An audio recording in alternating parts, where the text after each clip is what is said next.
बस्तर में पत्रकार मुकेश चंद्राकर की हत्या का मामला एकदम गर्मा गर्मी पे चल रहा है। आज दोपहर मुकेश चंद्राकर का अंतिम संस्कार बीजापुर के शमशान घाट में कर दिया गया। आज सुबह बीजापुर के पत्रकारों ने सड़क पे चक्का जाम कर दिया। अस्पताल चौक पर 2 घंटे तक उन्होंने जबरदस्त धरना प्रदर्शन किया। बस्तर के पत्रकारों की एक ही मांग है, मुकेश चंद्राकर के हत्यारों को फांसी दी जाए और आरोप है जिस ठेकेदार पर लगा सुरेश चंद्राकर, उसके परिवार पर, उनकी सारी संपत्ति को सीज कर दी जाए, उनके सारे टेंडर निरस्त कर दिए जाएं। इस तरह के तमाम जो डिमांड्स हैं वो बस्तर के पत्रकार मांग कर रहे हैं। जी नमस्कार दोस्तों, मैं हूं बीडी निजामी और आप देख रहे हैं न्यूज T20। एक बार फिर बस्तर की धरती एक युवा पत्रकार के खून से रंग गई। सड़क निर्माण के मामले में जो भ्रष्टाचार था उसको उजागर करता हुआ एक पत्रकार शहीद हो गया। आपको याद होगा 1 जनवरी से मुकेश चंद्राकर लापता था। मुकेश चंद्राकर जो बीजापुर का युवा पत्रकार था, बस्तर जंक्शन जैसा यूट्यूब चैनल है उसका, इसके अलावा वो कई राष्ट्रीय स्तर के चैनलों में भी काम कर चुका था जिसमें NDTV वगैरह शामिल है। ऐसा बताया जा रहा है 1 जनवरी की शाम को अचानक मुकेश चंद्राकर लापता हो जाता है और उसकी कोई खोज खबर नहीं मिलती है। उसी शाम युकेश चंद्राकर, जो मुकेश चंद्राकर का बड़ा भाई है, वो थाने में रिपोर्ट लिखाता है। उसके बाद पुलिस भी हरकत में आ जाती है। लगातार 2 दिन की खोज खबर के बाद आखिरकार मुकेश चंद्राकर के मोबाइल की लोकेशन ठेकेदार सुरेश चंद्राकर के घर के आसपास मिलती है। वहां पर कुछ लोग काम कर रहे हैं और वहां जाकर के पुलिस बार बार रुक जा रही थी। शक के आधार पर एक सेफ्टी टैंक को खुलवाया जाता है जिसमें पानी भरा हुआ था।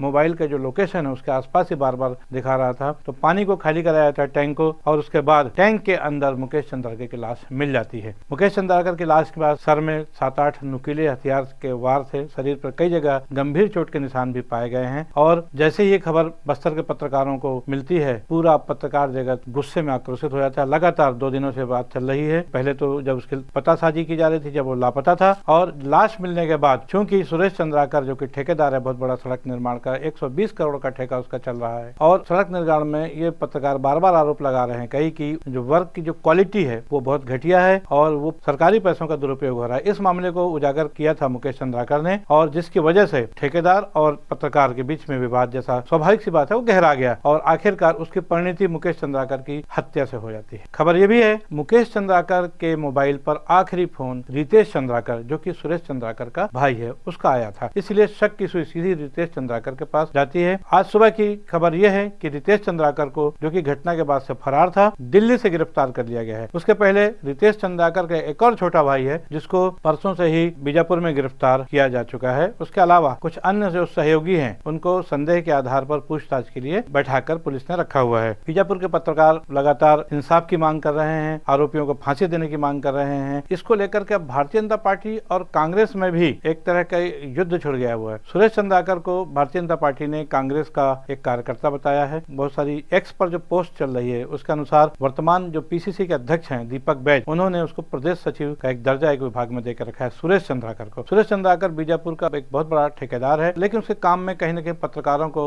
जो भ्रष्टाचार दिखता था उसको समय समय पर वो लोग उजागर भी करते आए हैं। 1 तारीख के शाम को लापता हुआ मुकेश चंद्राकर, जिसकी लाश 3 तारीख की शाम के आसपास मिली थी, तब से लेकर लगातार बस्तर के पत्रकार, खासतौर पर बीजापुर के उद्वेलित थे। क्योंकि गिरफ्तारी नहीं हो पाई थी इसलिए ज्यादा उद्वेलित थे। आज सुबह उन्होंने नेशनल हाईवे 63 में चक्का जाम किया, रोड जाम किया, अस्पताल चौक के पास 2 घंटे तक सांकेतिक धरना दिया और तमाम तरह की जो मांगे रखी, जिसके बारे में आपको अभी बताया कि ठेकेदार की सारी संपत्ति राजसात की जाए, सारे टेंडर कैंसिल की जाए, मुकेश चंद्राकर को शहीद का दर्जा दिया जाए और इस तरह के उनको फांसी की सजा दी जाए आरोपियों के इस घटना में जो संलिप्त हैं। इसको लेकर के मैंने जैसे बता रहा था कि भारतीय जनता पार्टी और कांग्रेस के बीच में जो है एक तरह का आरोप प्रत्यारोप लग रहे हैं। वो इस बात के, एक तरफ भारतीय जनता पार्टी ये आरोप लगा रही है कि सुरेश चंद्राकर कांग्रेस का कॉन्ट्रैक्टर था या कॉन्ट्रैक्ट किलर था। उन्होंने दीपक बैज के साथ आरोपी सुरेश चंद्राकर की फोटो भी शेयर की है और ये कहा है कांग्रेस का बड़ा नेता भी रहा हुआ है और चुनाव के समय उसको बड़ी जिम्मेदारियां भी मिलती रही है। दूसरी तरफ कांग्रेस ने कहा है भारतीय जनता पार्टी के राज में एक जंगल राज चल रहा है जिसमें पत्रकार भी सुरक्षित नहीं है, भ्रष्टाचार को उजागर करने वाले पत्रकारों की हत्या तक कर दी जा रही है। तो इस तरह के आरोप प्रत्यारोप कांग्रेस और भारतीय जनता पार्टी दोनों लगा रहे हैं। इसी बीच छत्तीसगढ़ के मुख्यमंत्री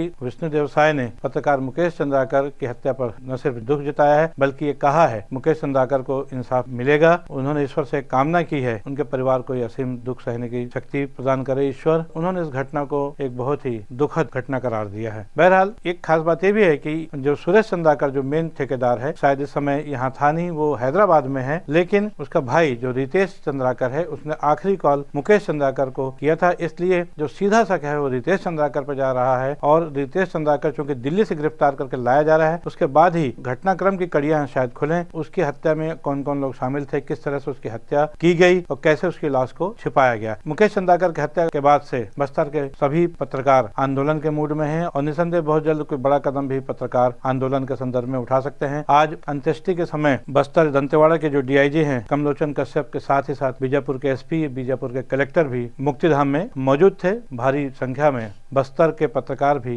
अंतिम संस्कार के कार्यक्रम में शामिल हुए और नम आंखों से अपने साथियों को श्रद्धांजलि दी। सवाल यह है, क्या बस्तर में निर्माण कार्यों पे हो रहे भ्रष्टाचार को उजागर करना पत्रकारों की गलती है? कोई ठेकेदार उसके भ्रष्टाचार को उजागर करने वाले पत्रकार के खिलाफ इस तरह से हत्या जैसे जघन्य अपराध करना क्या लाजमी है? सरकार की इसमें क्या भूमिका हो सकती है? इस भी बहुत बड़ा सवाल है और देखना है कि आने वाले समय में सरकार इस तरह की घटनाओं को रोकने के लिए क्या करती है। एक महत्वपूर्ण बात यह भी है कि पत्रकार सुरक्षा कानून, जो कि कई लंबे समय से इसकी मांग की जा रही है और मार्च 2023 में तत्कालीन मुख्यमंत्री भूपेश बघेल ने इस कानून को पास तो कर दिया है, लेकिन सिर्फ इसलिए लागू नहीं हो पा रहा है क्योंकि ये राज्यपाल के पास हस्ताक्षर के लिए अटका हुआ है। क्या छत्तीसगढ़ के राज्यपाल, जो फिलहाल रोमन डेका है, क्या पत्रकार सुरक्षा कानून को मंजूरी देंगे और पत्रकार सुरक्षा कानून छत्तीसगढ़ में कब लागू होगा, ये भी एक बहुत बड़ा सवाल है जिसके जवाब का इंतजार हम सब पत्रकारों को भी है। आज के लिए बस इतना ही। मैं हूं बीडी निजामी, आप देख रहे हैं न्यूज T20। हमारी ये खबर आपको कैसी लगी, इस पर अपनी राय अवश्य दें। खबर को लाइक करना और चैनल को सब्सक्राइब करना न भूलें। कल फिर मिलेंगे किसी नई खबर के साथ, तब तक के लिए दीजिए इजाजत। जय हिंद, जय भारत, जय छत्तीसगढ़।